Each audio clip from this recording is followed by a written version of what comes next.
அனைவருக்கும் வணக்கம். This video sponsored by BuyMode e-shopping mobile app. இந்த BuyMode e-shopping mobile app ஒரு ஆன்லைன் ஷாப்பிங் கம்பெனி. இந்த BuyMode மொபைல் ஆப்னுடைய லிங்க் பார்த்தீங்கன்னா கீழே டிஸ்கிரிப்ஷனில் கொடுத்துருக்கேன். நீங்கள் போயிட்டு டவுன்லோட் பண்ணிக்கலாம். ஆண்ட்ராய்ட் ஃபோனாக இருந்தால் ப்ளே ஸ்டோரிலும், ஆப்பிள் ஐஃபோனாக இருந்தால் ஆப் ஸ்டோரிலும் நீங்கள் ரெஜிஸ்டர் பண்ணிக்கலாம். இந்த மொபைல் ஆப் உங்களுக்கு ஒரு பயனுள்ளதாக இருக்கும். வீட்டுக்கு தேவையான பொருட்களை இந்த மொபைல் மூலிமா நீங்கள் பர்ச்சேஸ் பண்ணிக்கலாம். உங்களுக்கு பயனுள்ளதாக இருக்குன்னு நம்புகிறோம். நன்றி. வாங்க இப்போ வீடியோக்குள்ளே போகலாம். செல்ஃபோன் என்னைக்கு கண்டுபிடிச்சிட்டாங்க. அப்போல்லாம் கை விசிறி வச்சுருப்பாங்க, பார்த்துக்கிறீங்களா? கை விசிறி வச்சுருப்பாங்க. கை விசிறி வைத்திருந்தால் என்னென்ன பாதிப்புகள் வரும் கேள்வி இருந்திருக்கும். புத்தரை பார்த்து கேட்டிருப்பாங்க. நீங்கள் ஒன்றும் சொல்கிறதுக்கு இல்லை. இன்றைக்கி செல்ஃபோன் தான் கேட்கணும்ல. நிச்சயமாக கை வச்சு விசிறி வாழ்ந்து எனக்கா பாதிப்புகள் வரும். ஏன்னா இயற்கையை ஒத்துக்க முடியாது. சின்னதாக லேசாக புழுக்கம் வந்தால் கூட என்ன பண்ணுவேன், எடுத்து ஆட்டுவேன். இது மாதிரி ஆட்டி ஆட்டி லூஸ் ஆகிட்டுருக்கேன் கையெல்லாம். அதுக்கப்புறமா ஒரு 10 கிலோ கூட தூக்க முடியாது. தூங்கின்னு இருக்கும்போது கூட கையாட்டின்னு இருப்பேன். ஏன் பழக்கமாயிட்டுருக்கோம். அப்போது ஒரு விசிறி ஒன்று என்ன பண்ணுறான், கையாட்ட வச்சிடும். அப்போ விசிறியை தேவைப்படும் போது மட்டும் இல்லை, எப்போ வெயில் காலத்தில் மட்டுமே தான் என்ன பண்ணிருக்கணும், பயன்படுத்திக்கணும். விசிறி இருக்குதுன்னு சும்மா ஆட்டினு தான் என்ன ஆகும், கை லூஸ் ஆகிடும். மென்டலி நம்ம என்ன ஆகிடும், கையை அதுக்கேற்ற மாதிரி பழக்கிருப்போம், போயிடும். ஸோ செல்ஃபோன் இல்லை, விசிறி என்ன தான் அப்படி தான். சில பேர் தைலம் பாட்டில் ஒன்று வச்சுருப்பாங்க, கம்பெனி வேணாம் பையில் வச்சுருப்பாங்க. தலைவலி வருதோ இல்லையோ எடுத்து என்ன பண்ணுவாங்க, அப்பப்போ அது ஒரு ஹேபிட்டாக இருக்கும். இப்போ அவங்களுக்கு எப்போ பார்த்தாலும் தலைவலி வரும்ன்ற நினப்போடவே இருப்பாங்க. அப்பப்போ தலைவலியும் வரும். இப்போது தைலம் வச்சுருந்தாக்கா தலைவலி வருமானு கேட்டால் ஆமாம். ஏன் வச்சுன்னுக்கிறதுனால. கேட்டாக்கா பாதுகாப்பு கருதி எப்போனா தலைவலி வரப்போதுன்னு நான் வச்சுக்கிறேன், பாதுகாப்பு கருதி விசிறி வச்சுக்கிறேன். அப்போ விசிறி எனக்கு அவசியமாக அத்தியாவசியமானாக்கா வசதியை பொறுத்துருது. விசிறி வச்சுக்கிறதுக்கு கூட வசதி ஒன்று அந்த காலத்தில். எல்லாரையும் விசிறி வச்சுக்க முடியும். ஒருத்தர் கூட எல்லோரும் வச்சுக்க முடியுமா, இல்லை செருப்பு எல்லோரும் போட முடியுமானா இல்லை. செருப்புனால் பிரச்சனை வருமானா ஆமாம் வரும்.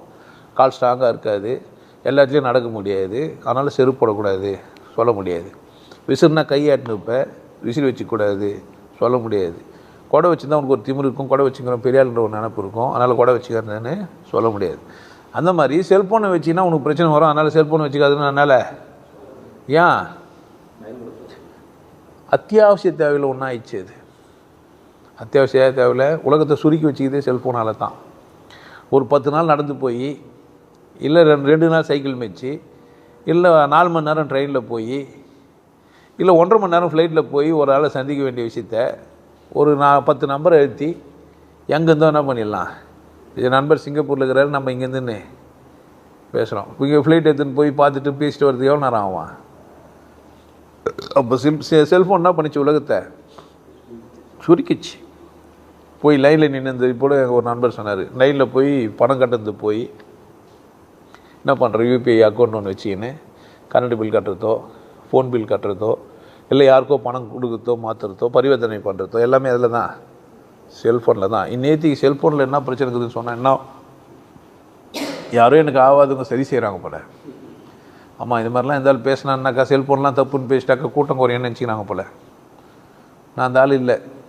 கூட்டத்தை இவ்வளோ பெரிய ஆள் கட்டி சேர் வர வச்சுக்கிறேன், போட்டு உட்காரத்துக்கு ஆள் இல்லை. புரியுதா? கிட்டத்தட்ட ஒரு 300-400 பேர் உட்கார வேண்டிய இடத்துல ஒரு 100 பேருக்குள்ளே தான் உட்காந்துக்கிறீங்க.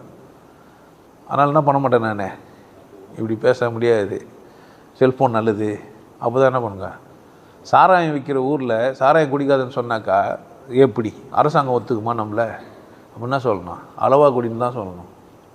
இல்லைன்னா ஆகாது, அரசுக்கும் வியாபாரம் ஆகாது, என்னன்னே ஆள் வர மாட்டான். செல்ஃபோன் ஒரு அத்தியாவசிய தேவையாக மாறிச்சு. நீ இல்லாமல் வாழ முடியாதுன்னா என்ன பண்ணாத, வச்சுக்கோ. அதில் இருக்கிற தீமை பற்றி நீ அக்கறை எடுத்துக்காத. வாழ்க்கையில் ஒரு தீமை இருக்குது. காலண்டர் ஒரு நாள் கிழிக்கும் போது நாள் போயிடுச்சு. காலண்டர் ஒரு நாள் கிழிச்சேண்ணா என்ன ஆயிடுச்சு, வாழ்நாள் ஒரு நாள் கொஞ்சம் நாள் வாழ மறுக்க முடியும். நீ கூட்டினாலும் கழிச்சாலும் சரியாக வந்தாலும் சரியாக வாழக்கூடிய நாள் ஒரு நாள் குறையும்.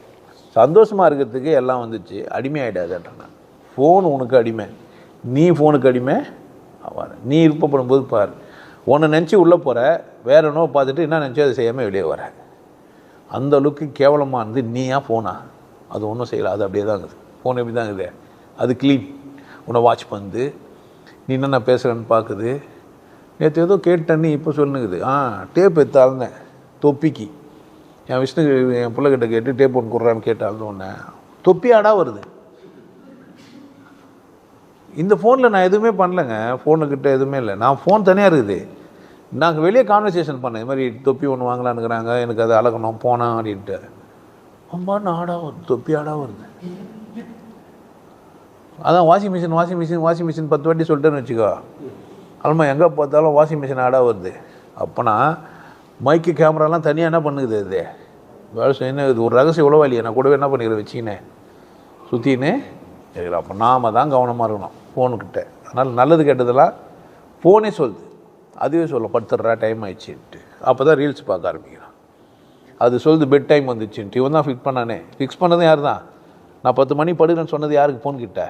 அது திரும்ப சொன்னோடனே சாமி அதுக்கு ஒரு கோவமாக ஒரு குத்துறான். அதனால் ஊற்றிட்டு திரும்ப ரீல் பார்த்துங்கிறான். 12-1 கூட ஆயிடுச்சு. அல்மா படுகிறான்.